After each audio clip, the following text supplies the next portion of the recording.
रावण की कैलाश पर उद्दंडता बढ़ती जा रही थी और माता पार्वती जी को ये सब कतई पसंद नहीं आ रहा था। पार्वती जी ने आखिर भगवान शंकर से कह ही दिया, भगवान अपने इस भक्त को कैलाश आने से रोक दीजिए, वरना किसी दिन मैं इसे अग्नि में भस्म कर दूंगी। यह जब भी आता है तो मैं बहुत असहज हो जाती हूँ और यह बात मुझे बिल्कुल भी पसंद नहीं है। आप इसे समझा दीजिए कि यह कैलाश में प्रवेश ना करे। शिव जी जानते थे कि पार्वती सिर्फ उनके वरदान की मर्यादा रखने के लिए रावण को कुछ नहीं कहती है। अतः वह चुपचाप उठकर बाहर आकर देखते हैं कि रावण नंदी को पुनः परेशान कर रहा है। शिव जी को देखते ही वह हाथ जोड़कर प्रणाम करता है। प्रणाम महादेव। शिव जी ने पूछा, आओ दशानन, कैसे आना हुआ? रावण ने कहा, मैं तो बस आपके दर्शन करने के लिए आ गया था महादेव। आखिर महादेव ने उसे समझाना शुरू किया, देखो रावण, तुम्हारा यहाँ आना पार्वती को बिल्कुल भी पसंद नहीं है, इसलिए तुम यहाँ मत आया करो। रावण ने अचंभित होकर पूछा, महादेव, यह आप क्या कह रहे हैं?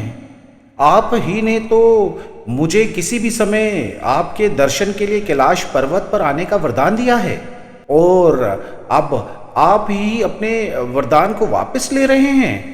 महादेव ने जरा सोचकर उत्तर दिया, ऐसी बात नहीं है रावण, लेकिन तुम्हारे क्रियाकलापों से पार्वती परेशान रहती है और किसी दिन उसने तुम्हें श्राप दे दिया तो मैं भी कुछ नहीं कर पाऊंगा, इसलिए बेहतर यही है कि तुम यहां पर ना आओ। रावण ने पूछा, फिर आपका वरदान तो मिथ्या हो गया महादेव। महादेव जी ने उत्तर दिया, मैं तुम्हें आज एक और वरदान देता हूं। तुम जब भी मुझे याद करोगे मैं स्वयं तुम्हारे पास आ जाऊंगा, लेकिन तुम अब किसी भी परिस्थिति में कैलाश पर्वत पर मत आना। अब तुम यहां से जाओ दशानन, पार्वती तुमसे बहुत रुष्ट है। भगवान महादेव का आदेश पाकर रावण तुरंत वहां से चला जाता है। समय बदलता है।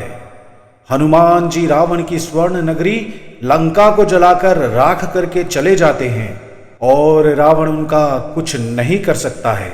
वह सोचते सोचते बेहद परेशान हो जाता है कि आखिर उस हनुमान में इतनी शक्ति आई कहां से।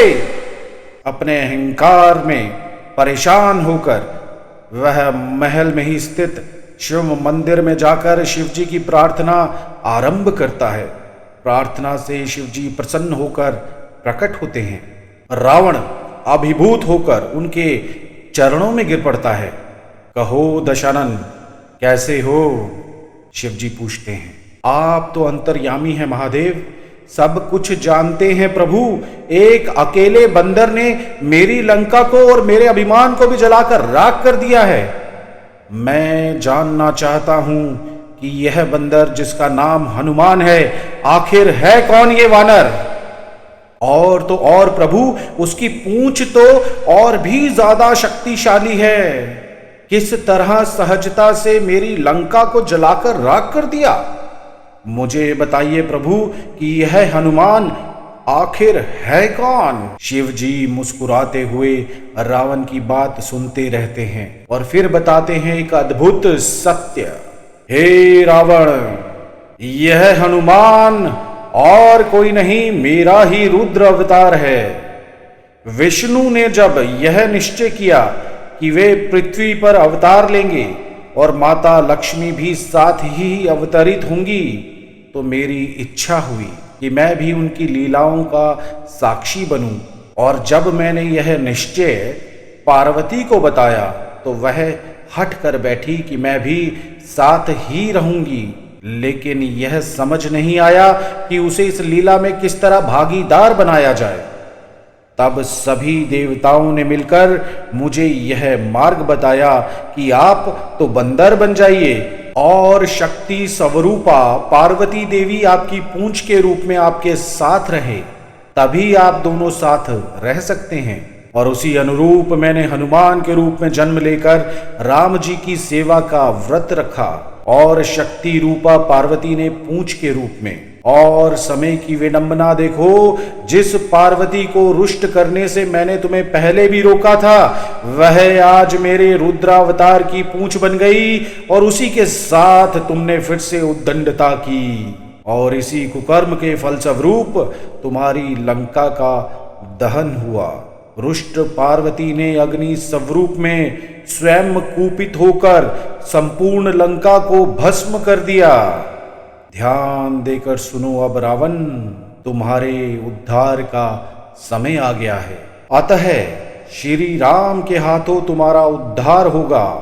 मेरा परामर्श है कि तुम युद्ध के लिए सबसे अंत में प्रस्तुत होना, जिससे कि तुम्हारा समस्त राक्षस परिवार भगवान श्री राम के हाथों से मोक्ष को प्राप्त करे और तुम सभी का उद्धार हो जाए।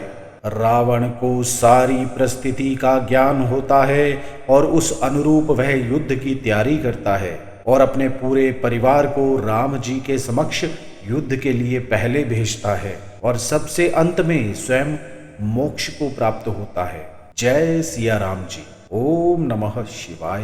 दोस्तों, आशा करता हूं कि आपको भगवान शंकर, प्रभु श्री हनुमान और रावण का ये प्रसंग पसंद आया होगा।